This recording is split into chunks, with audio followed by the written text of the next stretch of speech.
Excel 2007 Spreadsheet Formatting. One critical piece to working with Excel is making spreadsheets that are readable. Whether you are emailing your spreadsheet, printing it out, or sharing it on a network drive, you want your people, your audience's eyes to be drawn to the right area.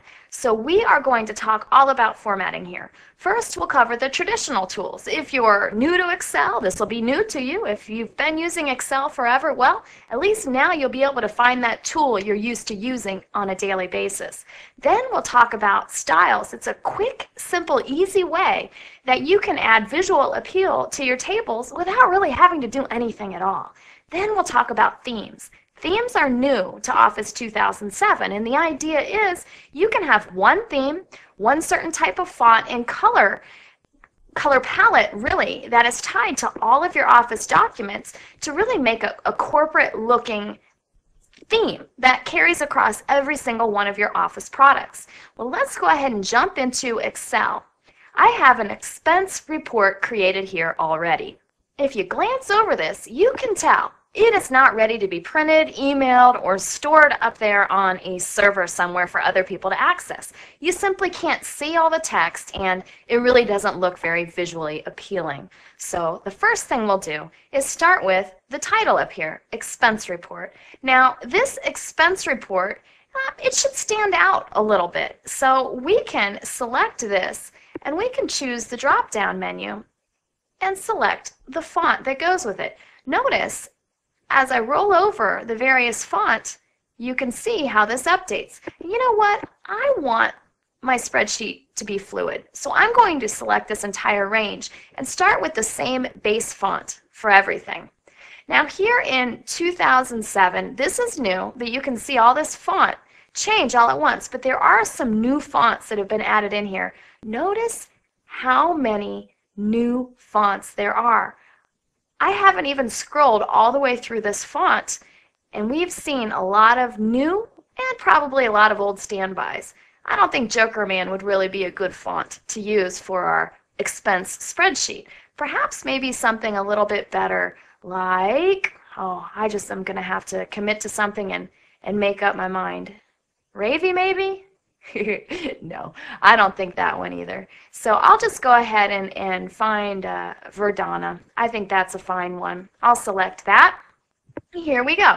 We have everything Verdana size 11. That's a pretty good start. Now let's work on this title here, Expense Report. I'd like to make that one a little bit larger. Let's see, 14, not bad. 16, that'll be pretty good to get us started on this.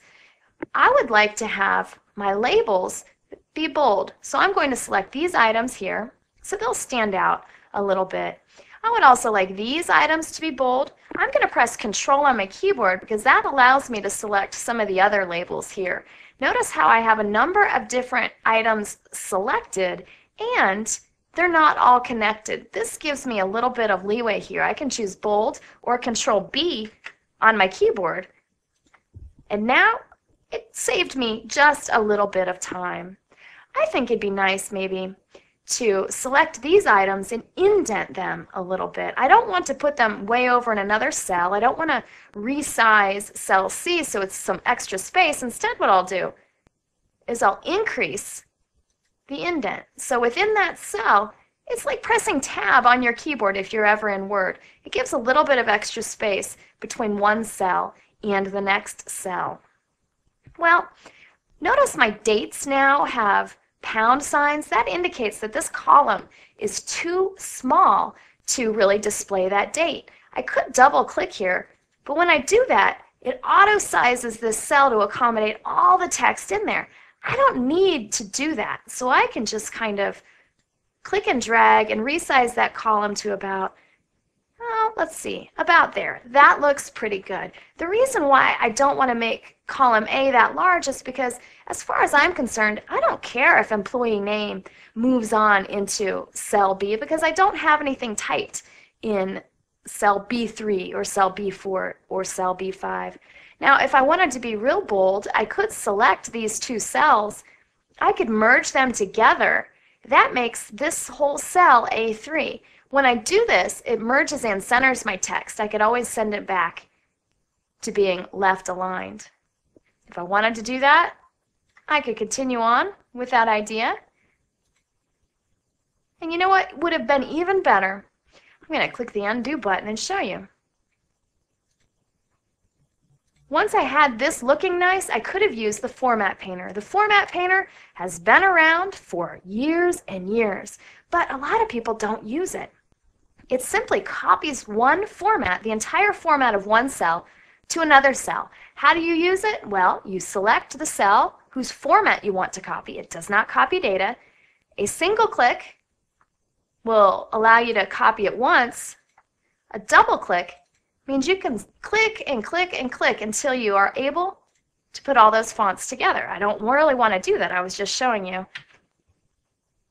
And then to deselect, you would deselect it, but because I clicked Control Z to undo that formatting, that's why it became deselected. Now, it still has this dashed line. I could just carry on with my business. The next thing I do will end up taking away that dashed line, or I could press Escape, and that really brings me back to a fresh start. Whenever I make changes, I like to click Save, just to make sure I don't lose anything. Well, so far it's looking a little bit better. It's not fantastic though. Do I like this date format? Well, maybe. I have a couple other choices though. Something that's nice in Excel 2007 is when I select a range of cells or a single cell and then look over in this area, it lets me know this is showing me that I have a date format. If I were to click here, it's telling me that I have an accounting format. Well, what other date choices do I have? If I click on this down arrow, it's showing me some real basics here. I have short date, which is really what I have already. I have long date, or I could go into more number formats. This is the dialog box that's been around for ages, and I could choose that I don't want to see the year, or I could choose that I want to see it in this format. Notice it just says 08 instead of 2008. And here it doesn't show the date at all. So you have a lot of different choices here in your selection. Actually, this is the one that would show 2008. Did you catch the difference up here? That is just a January without the 0 in front of the 1. This would show you as 01, 08. I'll go ahead and go with this date format. Choose OK. We understand when we see 08 that it's 2008. I would like to add a number format to these, their currency, so I might as well. Notice general is what we have now. I could click the dollar signs and now I can tell that I'm in currency because I'm not recording cents here. I'm going to decrease my decimal places. That'll save me some real estate. If I wanted to see the original dialog box that's been in existence, I can click on that item and I can see now I have my number formats, I have my alignment, my font, which is the same thing as these items right here, my border, which is the same thing as this right here, my fill, that's what this paint bucket icon does, and protection, which is something pretty cool we'll get into in a later nugget. It allows you to prevent data entry in certain cells. All right, I'm going to click Cancel here and carry on with what we're doing. If I'd like, I can call these items out by giving them a little bit of a different angle, the orientation. I could angle them counterclockwise. I could angle them, that toggles it back. I could make them vertical, which is really a bad use of my real estate space. Just wanted to show you. Maybe I want them rotated up and down in the other direction. Or maybe I want to angle it like that. It is up to you, however you'd like to do that. And of course, you could decrease the size of the text as you're working with that as well. One thing that's bothering me is that I can't actually see the text of the description. In this situation, I could put my cursor up in between the column headers to the right of the column that I'd like to auto size and either click and drag or double click, like I showed you before.